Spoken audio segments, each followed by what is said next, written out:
Hola a todos, ¿cómo están? En esta ocasión vamos a ver el contenido de la lección número 6, que viene a ser una continuación de la lección anterior, que también se titula Aprendizaje.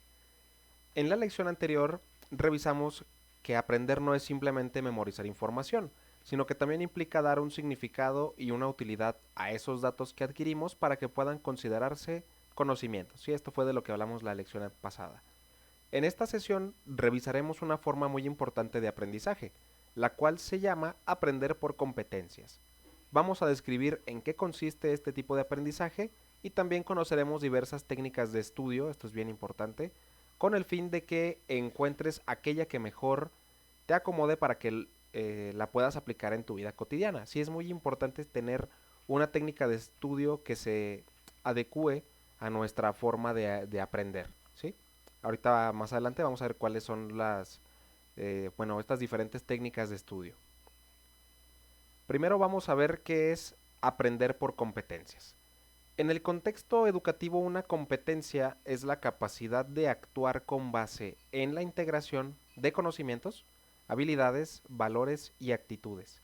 Esto quiere decir que a partir de las cosas que aprendemos, nuestra actitud y forma de actuar comienzan a cambiar con el objetivo de mejorar nuestro desempeño.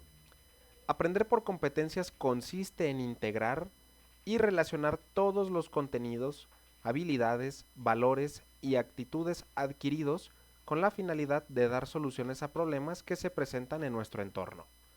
Con esto se refiere a que debemos llevar todo lo estudiado a la vida real, por ejemplo, en el campo laboral para resolver problemas aún más complejos.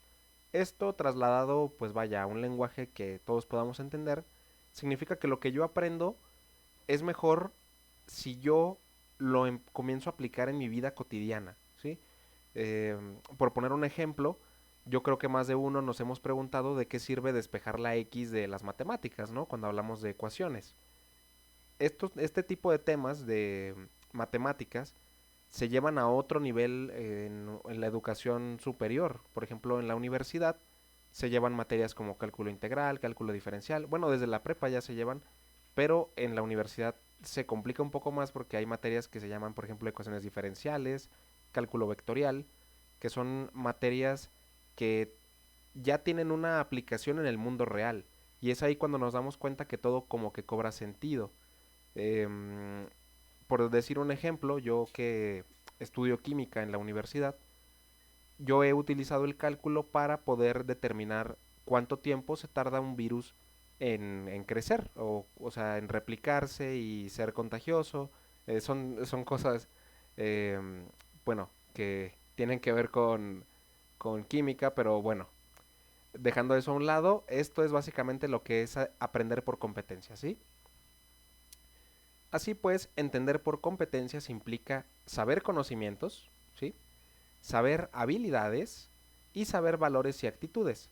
Además, requiere que seas capaz de llevar a la práctica estos tres saberes para solucionar problemas específicos, ¿sí? Ahora bien, eso es básicamente lo que es aprender por competencias. Ahora vamos a hablar un poquito acerca de lo que son las técnicas de estudio. Las técnicas de estudio son métodos que facilitan el aprendizaje, ¿sí? Existen muchas de estas técnicas entre las que se encuentran los organizadores gráficos. ¿Sí? Esta sería una técnica de estudio, que son los organizadores gráficos. Los organizadores gráficos son representaciones visuales en las que se puede ordenar información para facilitar su análisis y convertirla en conocimiento. Además facilitan la relación de los elementos que se plasman, lo que es de gran ayuda para comprender los datos. A continuación se presentan algunos tipos de organizadores gráficos y sus características. ¿Sí? Vamos a empezar a hablar de lo que son los organizadores gráficos como una de las técnicas de estudio que existen. La primera de ellas es la línea del tiempo. ¿Sí? Entre sus características es que permite ubicar eventos, datos, fechas, personajes, lugares y todo esto en orden cronológico. Es recomendable para estudiar historia, ya que te familiarizas con los conocimientos y con los acontecimientos, perdón, y su importancia. Sí, aquí tenemos un pequeño ejemplo. Yo me di a la tarea de buscar otro y aquí tenemos un ejemplo de una línea del tiempo que dice principales acontecimientos ocurridos en México y aquí viene el Tratado de Córdoba en 1821 o por ejemplo en 1824 que es cuando llega Guadalupe Victoria, que es el primer presidente de México. De esta forma nosotros tenemos la fecha y el acontecimiento y es mucho más fácil de estudiar, ¿sí? Historia estudiada de esta forma es muchísimo más sencillo que leer y leer y leer muchas páginas, ¿sí? Otro de los organizadores gráficos que hay es el mapa conceptual, que es un esquema donde se emplean conceptos y palabras clave que son importantes pues para lo que se quiere resumir, ¿sí? Tiene un orden jerárquico, del concepto principal se van desglosando conceptos más específicos, organiza y estructura la información y permite determinar el nivel de relación entre algunos conceptos. Sí, aquí tenemos un ejemplo, pero yo quise buscar uno que sí hablara de un tema en específico, no que viniera de esta forma, y encontré este de aquí, en el que el tema principal es español, el subtema del que se habla es de los acentos, y aquí vienen los diferentes acentos que existen dentro del español, que es el agudo, el grave, la esdrújula y el sobreesdrújula, y aquí vienen pues qué es cada uno, ¿sí? El acento agudo se eleva el tono de voz en la última sílaba y así, ¿sí? Esta forma también es muy útil cuando se quiere estudiar, por ejemplo, para un examen. Yo lo recomiendo bastante. Es una forma muy sencilla de, ¿cómo se dice? Concentrar información, ¿sí? De resumir. Tenemos también el mapa mental, que se utiliza mayoritariamente imágenes o dibujos, así como colores. También tiene un orden jerárquico. La idea principal se dibuja en el centro y a partir de ella se desglosan más ideas. Se puede usar una palabra clave por dibujo, como lo tenemos aquí, sí que tenemos un dibujito, pero también tenemos palabras, ¿sí? Es muy útil para recordar las ideas de manera ilustrativa. Para aquellas personas que sean como muy visuales, ¿sí? Que aprendan viendo, o sea, que relacionen mucho imágenes con conceptos, con ideas, esta forma de aprendizaje, esta técnica es muy buena, ¿sí? Y también me di a la tarea de buscar uno.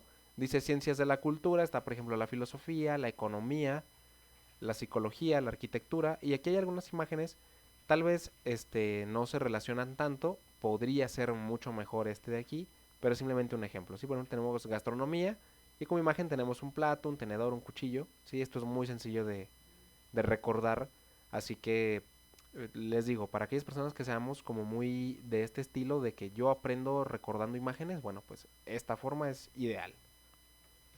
Después tenemos el cuadro comparativo, que es una tabla en la que se pueden observar las diferencias entre dos o más conceptos u actividades.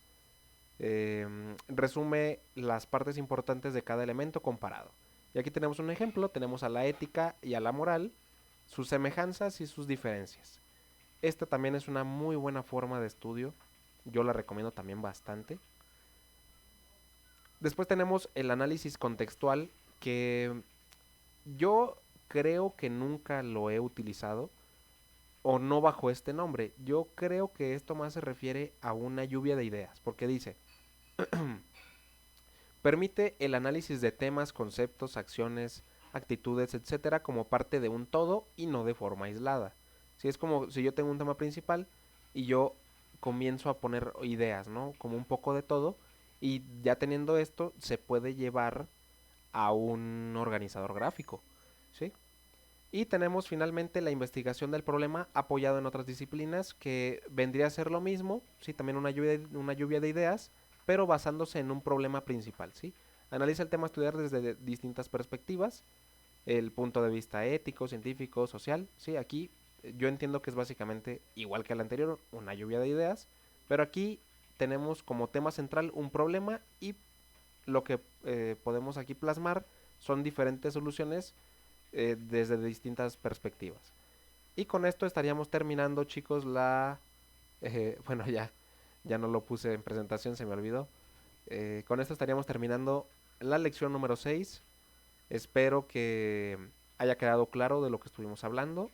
Y como siempre, si tienen algunas dudas, háganmelas saber en el foro y yo a la medida de lo posible lo estaremos resolviendo. Si no, también en el grupo de WhatsApp, a la medida de lo posible voy a estar tratando de resolver sus dudas. Nos estaremos viendo.